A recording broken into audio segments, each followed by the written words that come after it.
good evening and welcome to the Bullpen. Hey, I'm one of your hosts. I'm David Drink. I'm joined by Mr. Jamie Ramage.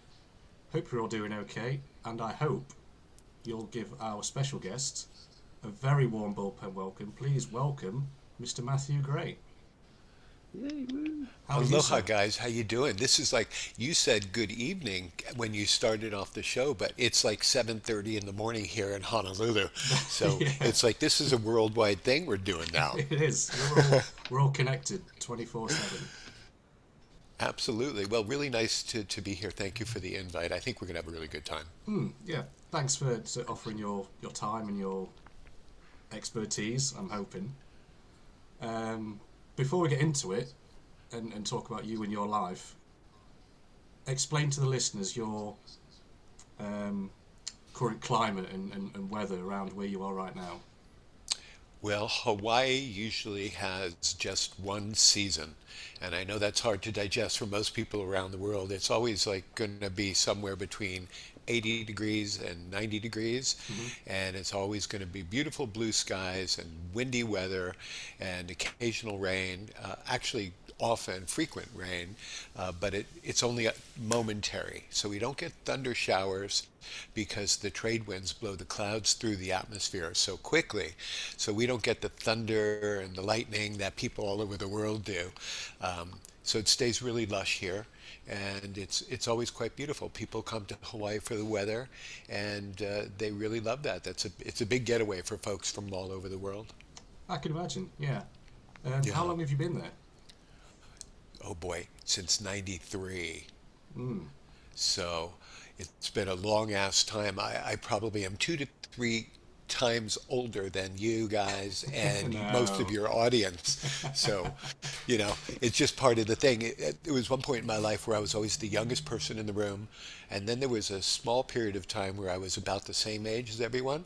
Now I'm in the stage of life where I'm usually the oldest person in the room. So there you go. Um, Now, correct me if I'm wrong with the dates, as we said off air. You trained as a chef in, was it 77? I put down here. Yeah, 77 until 81 in London. Hmm. So I am a huge Anglophile, and that's part of what attracted me to you guys.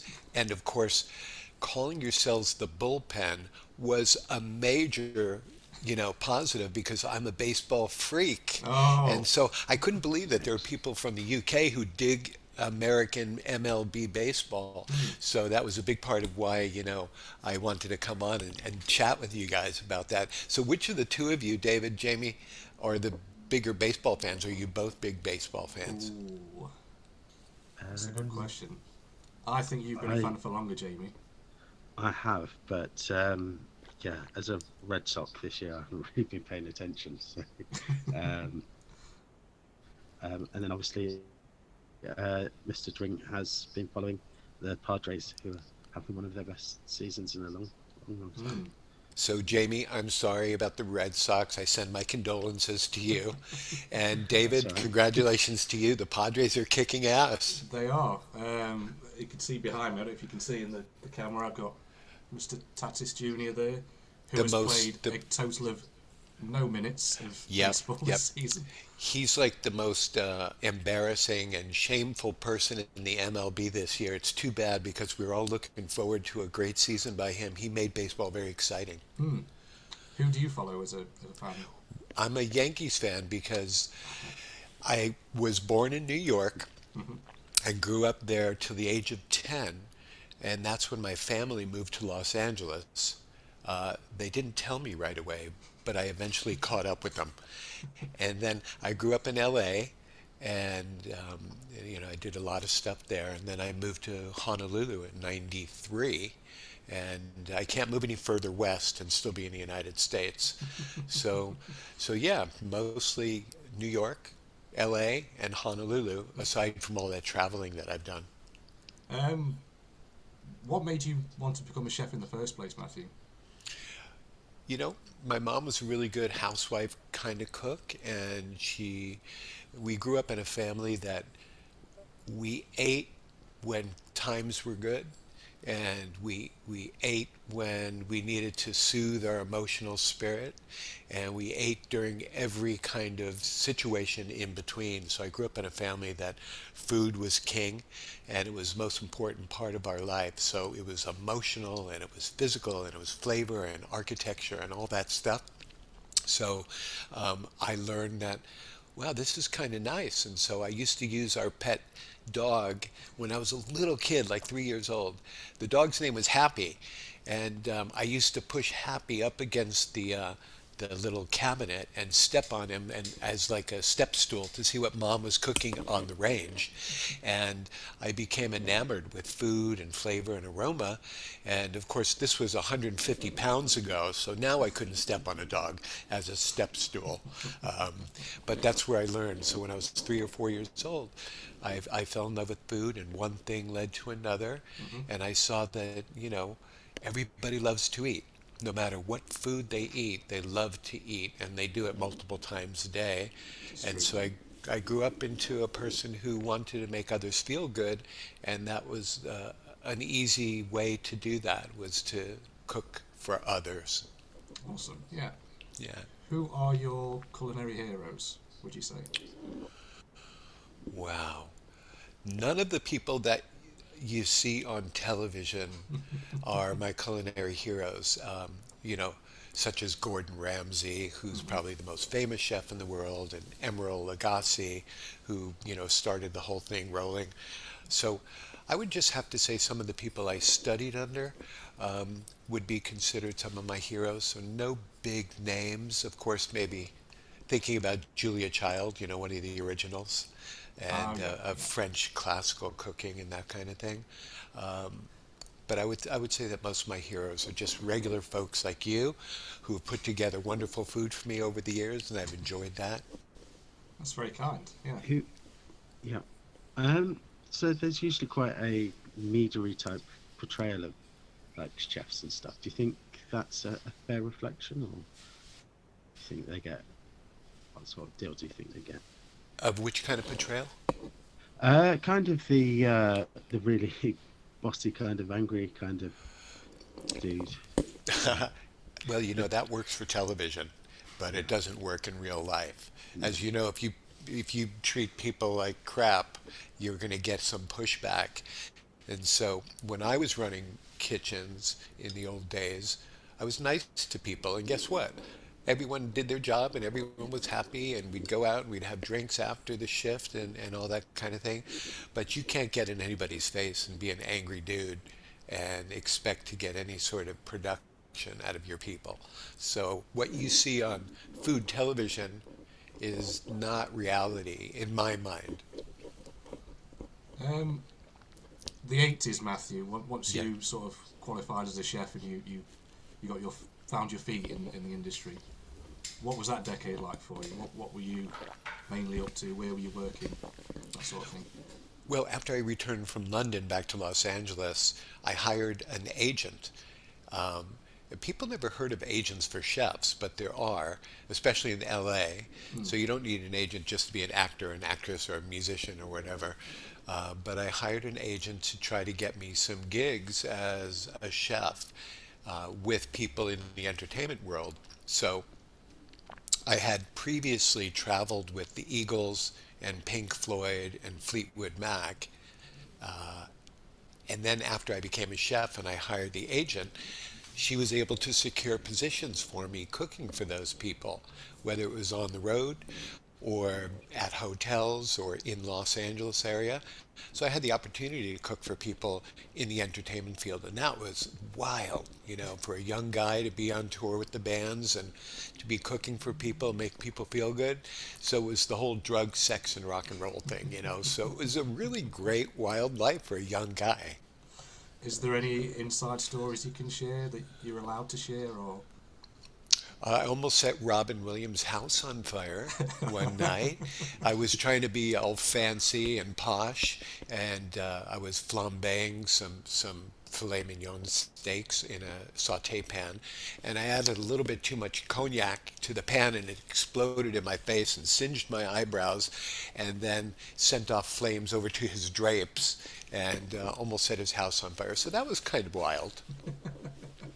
Um, how did you find yourself then from being this sort of world traveling chef that in all this great company to becoming a radio star? What was that shift all about? You know, for me, guys, it felt like I was doing my life in the most creative way possible. And I never thought about things like, oh, this is going to make me money. I just went after what made me feel good. So I was doing Matthew the Primetime Chef, which was a radio show in Los Angeles, where the callers or the listeners would call in and try to give me the most compelling reason why I should leave the radio station and go to their house while on the air and then cook for them from their house. Wow. And when was this? That had to be in the mid 80s. That's That had to be in incredible. the mid 80s or something. And so you would call in and you would say, well, I'm a doctor on the emergency room floor. Could you come here and cook for the staff? And so whoever had the most compelling reason would win. So I ended up going to hospitals, cooking for the emergency room staff. I'd go to police precincts and cook for the guys on shift. I'd go to those little gas stations, petrol stations where the people are in the cubicle, and I'd cook for that person. I'd cook for limo drivers on the highway.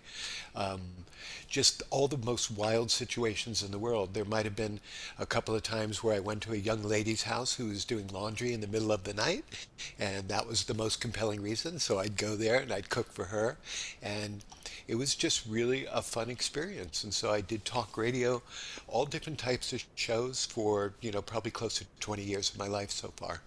Wow. Um, and then you, correct me if I'm wrong, afterwards you found yourself as a newspaper um, contributor to a food. Yeah, I was So, a food writer and yeah. restaurant critic. Uh, During the first 15 years I was here in Hawaii. And so everything in my life has been about the written word, the spoken word, the food world, and trying to please people. And so it all kind of like was a natural thing for me just to do all of these fun things. And now when I'm speaking to other young entrepreneurs, I always say, go after what feels good and just like do the creative stuff, because if you worry about money, it's just going to be too much of a anchor that weighs you down. Mhm. But if you do things that you really dig, you're going to make the money eventually. Now, before we get on to what you currently do now, which I'm sure you're very happy to talk about, what is there anything that you feel like you could have done alternative to being a chef? Is there anything that you felt like there was a fork and it was either this or something else? In the food world itself, Or just generally anything? well, I pretty much have the food world pretty well covered. But other things, when I was a real little kid, there was one point they tell me that I wanted to be a tap dancer. Uh, but I'm glad that didn't work out for sure. And there was a time where I wanted to be a pro ball player. Hmm. So, seeing as though you guys are big time baseball fans, when I was a little kid, I met Mickey Mantle in Hmm. person and got to slap him on the back. And that was like something that I'll always remember. Wow. Yeah, Jesus. I know, totally crazy. I went to the old Yankee Stadium, I met Mickey Mantle. So, those were just memories that, you just couldn't even like make up if you had the opportunity. So, it was really, really amazing. Let's get into the headline act then, if you will. Hawaii Food Tour, your current uh, business, your current venture. Explain sort of in detail what that is and what you do. Well, I had that great job as the food writer and restaurant critic for Hawaii's largest newspaper.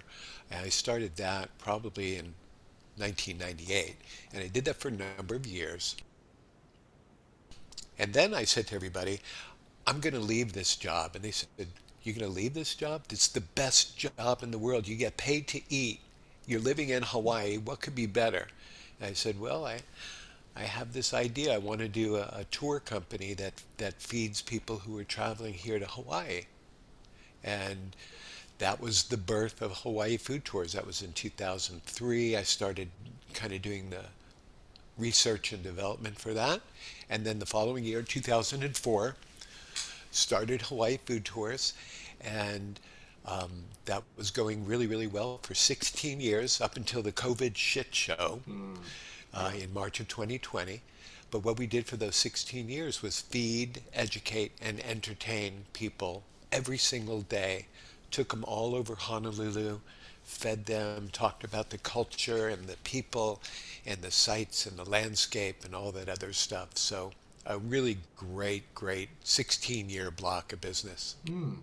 And is this something now that you see is going to see you into what I presume is going to be some sort of retirement? I don't know if that's even a thing in Honolulu. If you just sort of live that life now and until you sort of pass away, is that something you see yourself doing for forever, or Staying here in Honolulu. and being in charge of Hawaii Food Tours, or Well, is there Hawaii Food something else Tours after that? hasn't, it hasn't really been operating since March of 2020. So Mm. what I've been doing since then is I did write a book called The Ultimate Eater's Guide for Honolulu or Mm-hmm. Hawaii.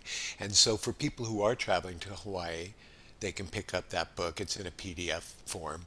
Um, and then besides writing the book, to keep the food part of my world going, is I'm now starting to just counsel people who are uh, wanting to learn about metabolic health or get out their medications or reverse disease and things like that. I've Oh, kind of okay. educated myself in the last 4 years about all of the different metabolic health issues. A lot of people are obese or have diabetes, and so I help people get off medication. I help them lose weight. It's been a really fabulous kind of experience for me. I never thought I would be doing this. That, I mean, I guess in some ways, then the pandemic, as bad as it's been, has allowed people to explore new things that they would never have had time to do in day-to-day life. Yeah, it's been a really crazy time, and I can't imagine anything worse coming along than this last 3 years. But hopefully, people will find their way and be able to do things that are fulfilling and illuminating and healthy for themselves, if at all possible.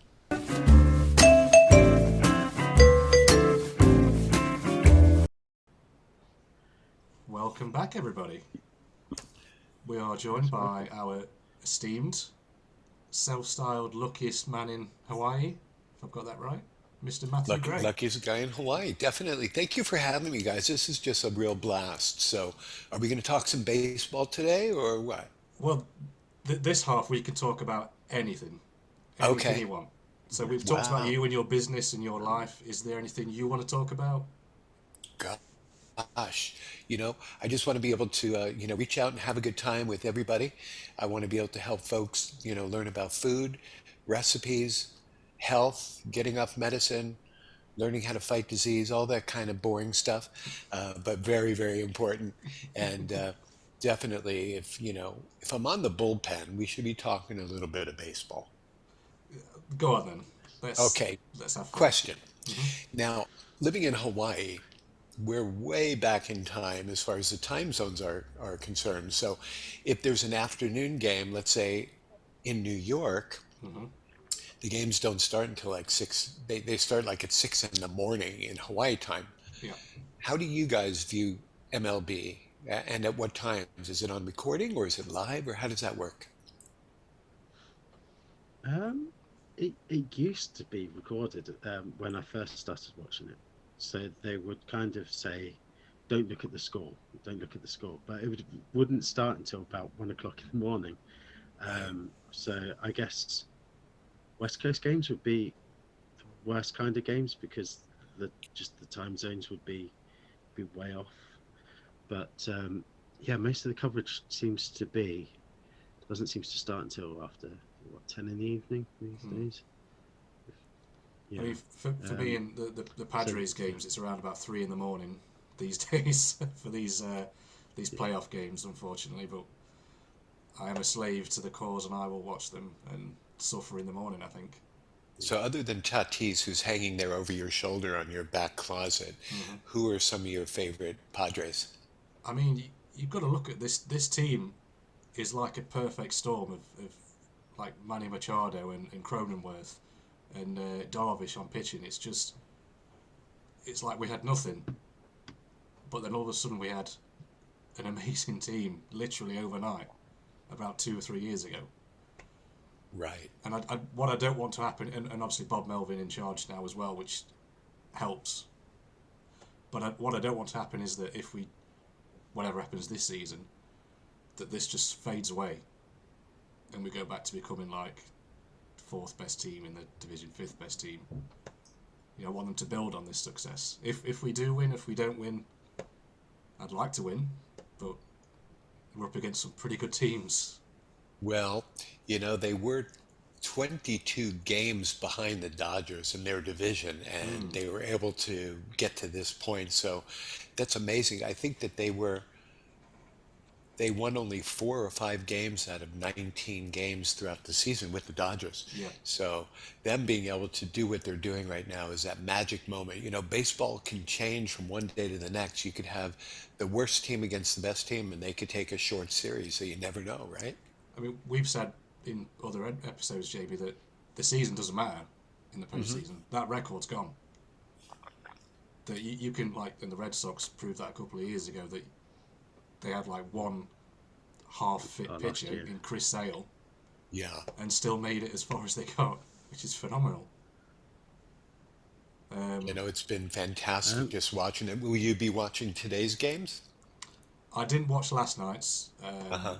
the defeat, which if I'm going to lose a game, I'd like to really lose a game. When it's like Yeah. 1-0, 2-0, it's like, could we have just had one or two hits and saved this? But Well, they were getting close there, I think, in the last inning. Didn't they have a couple runners on with one out or less? yeah, and Yeah.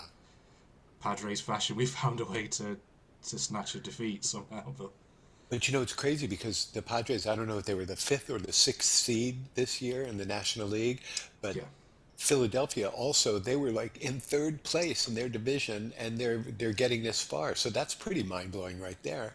it is. And I think Jamie mentioned in the last episode where we beat the Mets before the Yeah. Dodgers. They had an amazing season, Right. 101 wins or something like that. Right. But we went against them in a yeah. pretty effective way. Yeah. So we'll see. I think fingers crossed to get this far is pretty phenomenal, actually. Do you find that a lot of your demographic uh, isn't aware of baseball in the same way you are? Because I never thought that there were a lot of people who followed baseball in the United Kingdom. So Mm. that's why it kind of blew my mind when I learned that you guys were doing this show. Well, we do have this discussion with everyone we speak to, and we ask them the same questions, and they ask us the same questions. How is it viewed over here? Um, like baseball, NFL, that sort of thing. And you've got things like the games that are starting to take place in London with the NFL, which helped that The sport, London series. and then likewise with baseball. I think it happened once or twice so far, Right. pre-pandemic, Yeah. um, and it's helped. I think people are. I think it's just visibility of the sport first and Hmm. foremost. You can't really find it anywhere else on like sport websites. It's like way down. There's like a footnote. Unless it's the World Series when people are a bit more attentive, or like the Yankees are doing something, or the Dodgers are doing something. Um, but I don't know. Hopefully, like more and more people do. And we've spoken to um, the two guys in Scotland who actually play for their own Yeah. team. They run a team in Scotland, and A there are these baseball team. baseball team, yeah. Oh, wow. And these little teams popping up now in the UK where there's no funding, but what they have got is knowledge, and maybe sometimes an ex semi pro that can help, and just the enthusiasm of the sport, and like eventually leagues will start up, and there'll be championships, and with, as Jamie will mention, that these. Is it the not the World Cup? What's it called? There's a GB team The now. World Baseball Classic. Hmm. Yeah, they're playing in Phoenix next March.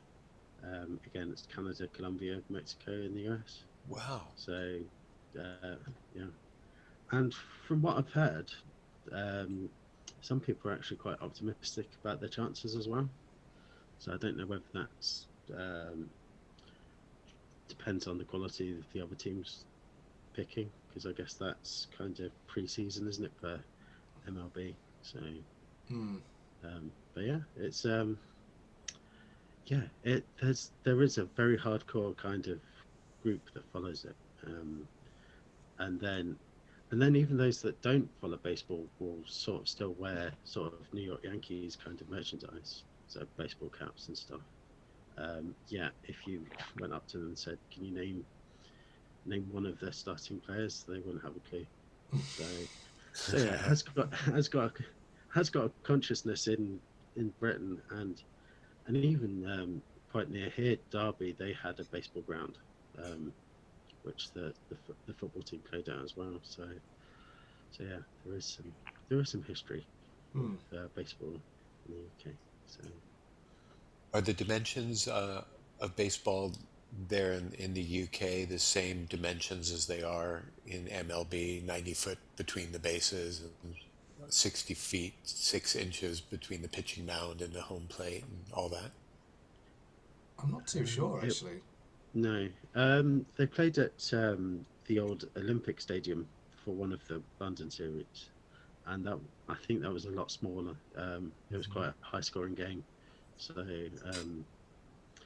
so yeah, but we have been meaning to actually get to kind of a proper league baseball match and see what happens. But they usually played on quite open parks, so I'm not sure how that would work. Hmm.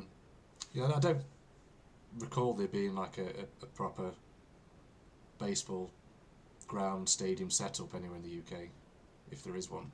Probably the infield dimensions are standard, and the outfield dimensions are different from Hmm. for each field to another field, Yeah, is what I'm thinking. yeah, It's like Jamie said with the Olympic Stadium having the games. It's an all-purpose stadium itself, Hmm. but it's not big enough. It wasn't big enough inside. So like Jamie said, everyone was hitting a home run because it was like it's so close to what it normally is. Um, but yeah, it just wasn't. It was nice to have that. It just wasn't fit for professional purpose. I don't think. Right. The I think last game we went to on the mainland U.S., um, I was this far away from catching a foul ball, and I didn't move. My legs were crossed, and I was unable to move, and the ball was like right over my shoulder, and it's like that's my biggest regret of the year is not catching that foul ball.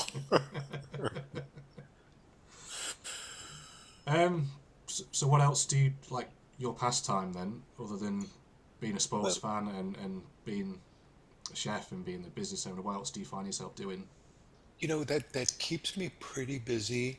Um, Helping people with their health is big, and writing a lot. If people visit my website, hawaiifoodtours.com, there's a lot of kind of interesting writing that I do, and so that kind of is pleasurable for me also as having a background in writing. So that's really good. And, I take care of my family and I cook all the time and try to come up with new flavors and tastes and stay in touch with a lot of my buddies and that kind of thing. So nothing extraordinary right now, just being a regular guy and hoping that I can just continue to do really cool things.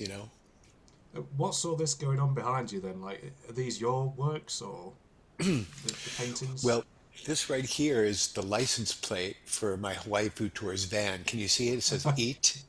So that's I don't know you don't call them license plates in the UK, right? uh, no, Registration number plates. or number Number plates? Yeah, plates. yeah. So that's Yeah, the number plate that we had for all those years. And um, this painting here with the wine glass is what my wife Lynn painted. Okay. because what else are you going to paint for a guy who's a chef and who loves food and loves to drink? And then this other thing is just some groovy colors that I found somewhere at a garage sale or jumble sale or whatever. Um, is there any Hawaiian that you can speak to us? Yeah, I could say happy birthday, haole lahanau, and that's happy birthday. And I could say Merry Christmas, mele kalikimaka, and uh, and I could say hello, aloha, and I Aloha. could say goodbye, aloha. See, double purpose there, and various other words kind of pop up whenever you might want to use them. I could say thank you, which is mahalo, Hmm. and oh, I'll tell you a funny story about the word mahalo. It means thank you in Hawaiian, but when I first moved there, I would see rubbish bins that had mahalo written on the side of it. And for the longest time, I thought the word mahalo meant rubbish bin, but it was actually, it means thank you, like for throwing away your rubbish. And so that happens to everybody who goes there for the first time. They see that word mahalo on rubbish bins, they think that means rubbish. But it doesn't. It means thank you for throwing it away. So Honolulu is a really interesting city, perhaps more international than almost any other city, with the exception of parts of New York. Hmm. So very, very Asian culture, and you know, a lot of white faces have moved to Hawaii from the mainland, and so it's kind of an interesting cross between a lot of people from other countries, a lot of people from the U.S. mainland. So it's kind of an interesting place. Have you guys been yet? I haven't been that far. Hmm. I've been to the No. US a couple of times, but not as far as Hawaii yet.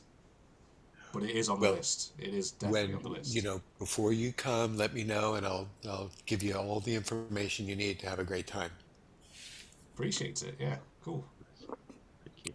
Um, if you could pick So anywhere else, Hawaii sorry, is sorry, go on. No, you first. You first. Hawaii is the only, yeah, it's the only American state where it has a foreign flag on the flag, in That's the right. UK flag. Yeah, Yeah, I think that's quite interesting.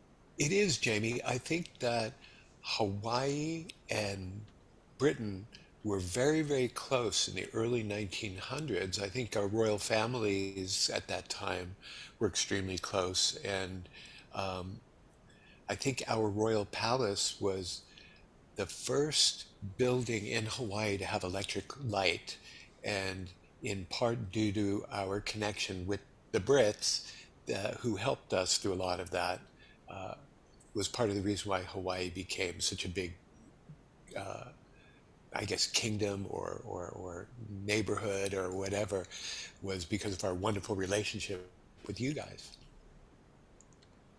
Is it true That's cool. that spam is a delicacy in Hawaii? Some people really, really love it, and a lot of people really, really hate it. And it's one of the things that we would definitely serve on our Hawaii food tours, only because it has that name recognition and the whole media thing, where people would say, "Oh, no, thanks." They turn their nose up to it. But what we do with spam here in Hawaii is we slice it, saute it in a pan with some teriyaki sauce and put it on top of a piece of rice and then roll it in seaweed. So it's sort of like a piece of spam sushi. And the word for that is called musubi. So spam musubi is like spam sushi.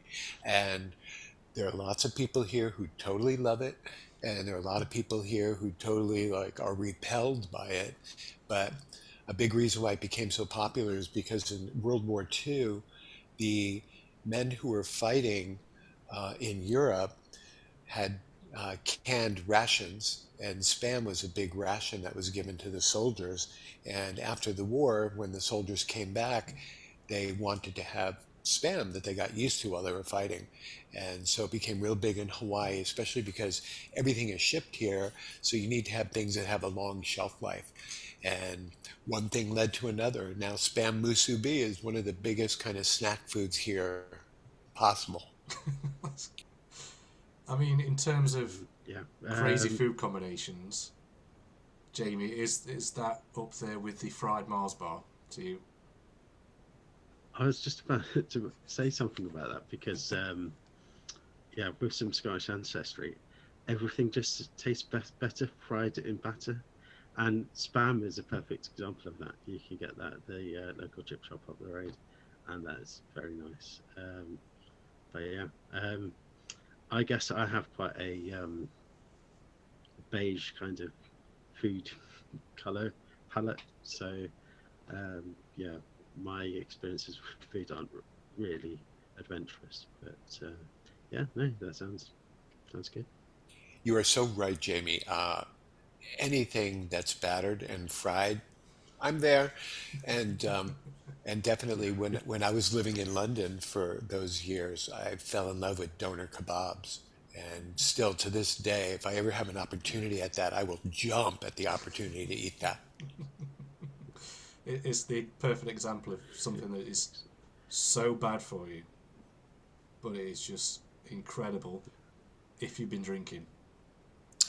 You know, um, it is delicious no matter what time of day you have it, whether or not you've got alcohol coursing through your system or whether or not you're just hungry for something just damn good. So, people would always say when I was in London, locals like you guys would say, "Why do you want to have that, mate? It's like it's garbage." I said, "Bring it on. I'm fine with that." It's like, what else are you going to eat, right? It's like, is there such a thing as junk food in Honolulu? And is that, do you have like, I guess, do you have McDonald's and that sort of thing there, or?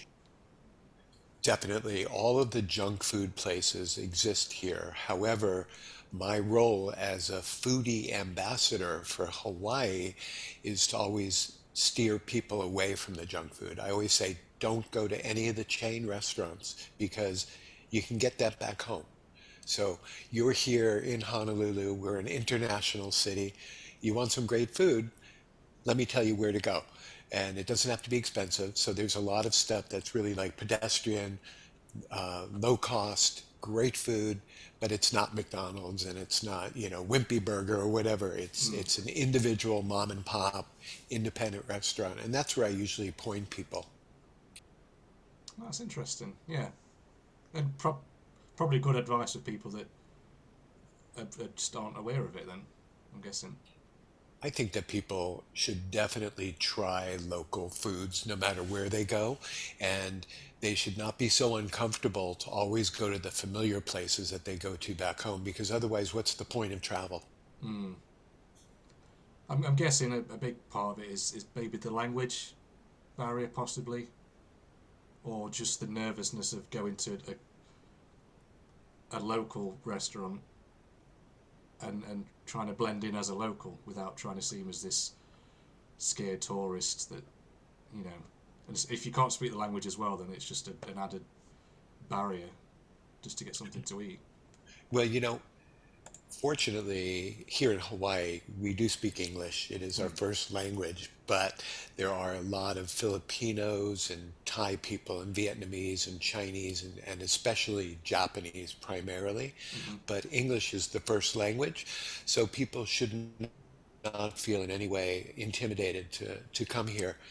Yeah, it's a little unusual, um, but you can get by with just plain old English, and people will love your accent if you come here.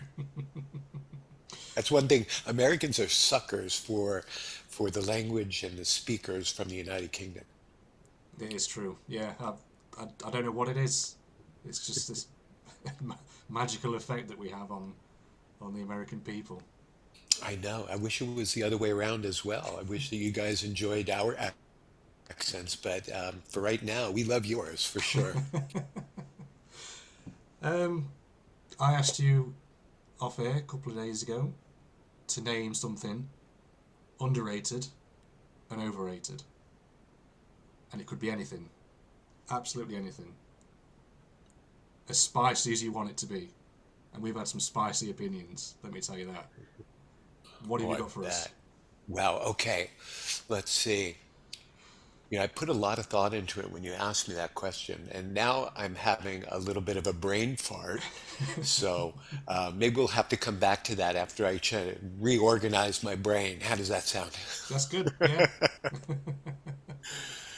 Oh gosh, that's a great Um, question. anything you want to ask us? Yeah, I wanted to know, um, do you guys have any sort of a special method as far as doing your recording and getting it out to people in a marketing sense? Um, that part of it, I think, is something that it feels like you either don't do it or it just comes so naturally that and there's just no in between. And I just think trying to, well, I mean, we promote it as well as we can. It's on Facebook, it's on Twitter. You can find it on Spotify, Apple, Amazon, but it is getting it from A to B. That is the secret ingredient, really. And I don't think yet that we've figured that out.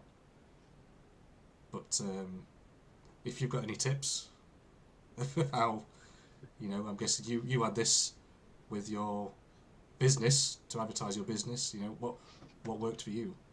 Well, you have to reach out to folks who can help. And so if I were to promote you, which I will, Mm-hmm. I would put you guys on my website. I would put you guys on my social connections, and I would ask you to submit and contribute a little written piece about yourselves. So then,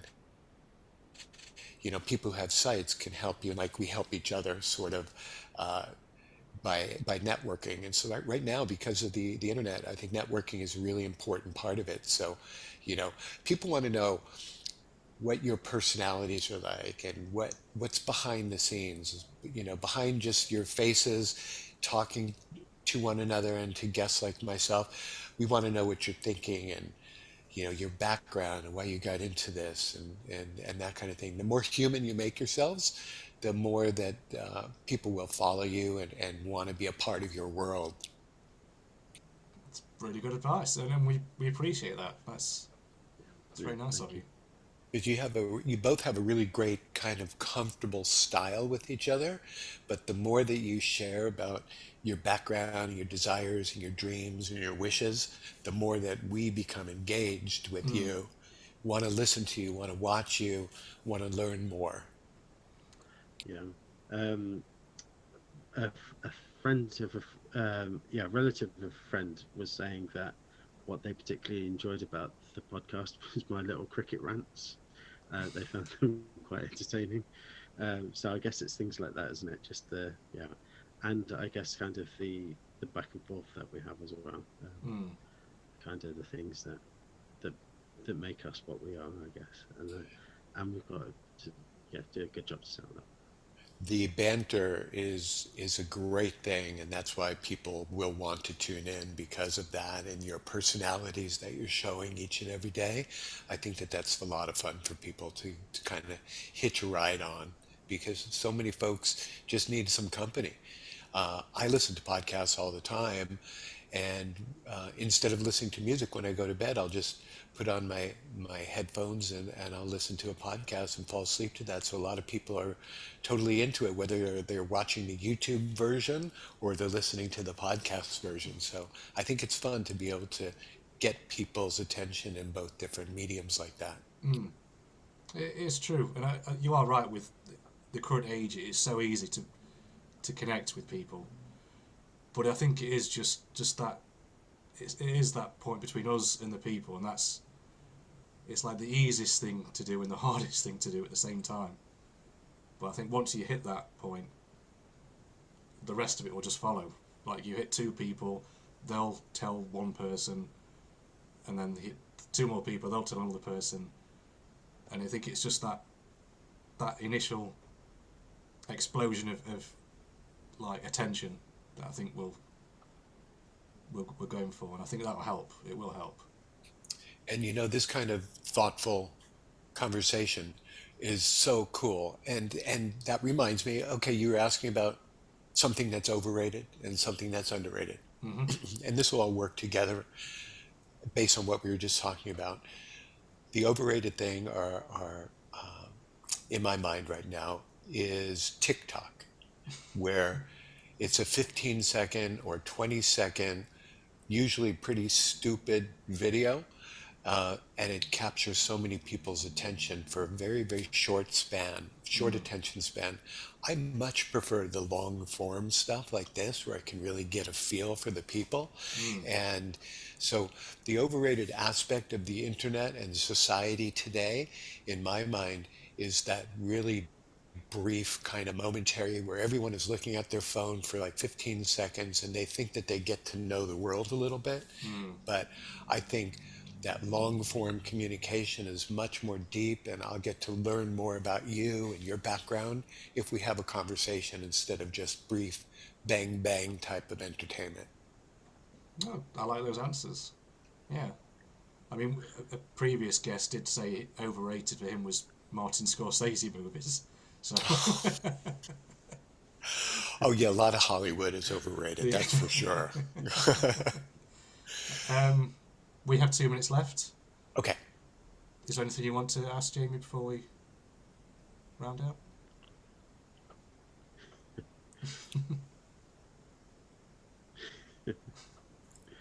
Oh, Jamie's just giggling now, so maybe he didn't hear your question.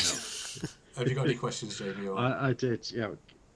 Oh, have I got any questions? I thought you were just asking if he'd got any questions oh for no, me, sorry. which was why I was giggling. No, I think, I think that we've had a good old chat, and I think you answered everything with great deal of thought and just general. Hmm. Yeah, just been a pleasure to speak. You guys are really awesome, Jamie, David. If you guys or any of the people watching now want the world's greatest cookie recipe, Okay. I've got that. I'll give it to you for free if you email me, Matthew at hawaiifoodtours.com, or go to my website and contact me. Um, People love cookies, but you call them what in the UK? Yeah, we call them cookies too. Yeah. Uh, Excellent. So let me Yeah. whet your appetite. yeah, yeah, It's and then chocolate biscuits as well. biscuits, right? Hmm. Chocolate Yeah, espresso toffee cookies. They're just amazing. It's a very intricate recipe, but it is the best cookie in the world, and you can have it for free. Just contact me. Fantastic. Yeah. Listen, Matthew, thank you very much. absolute pleasure. Thanks for giving us your time. Um, Thank you very just much. an amazing interview. Fantastic guest. Thank you guys. You both of you are really awesome, and it's great to be a part of this. I can see that you guys can be very successful. Thank you so much. Thank you. You take care. You too. Yeah. Bye bye. Aloha. Aloha. Cheers. Thanks. Aloha. Bye bye. Bye bye.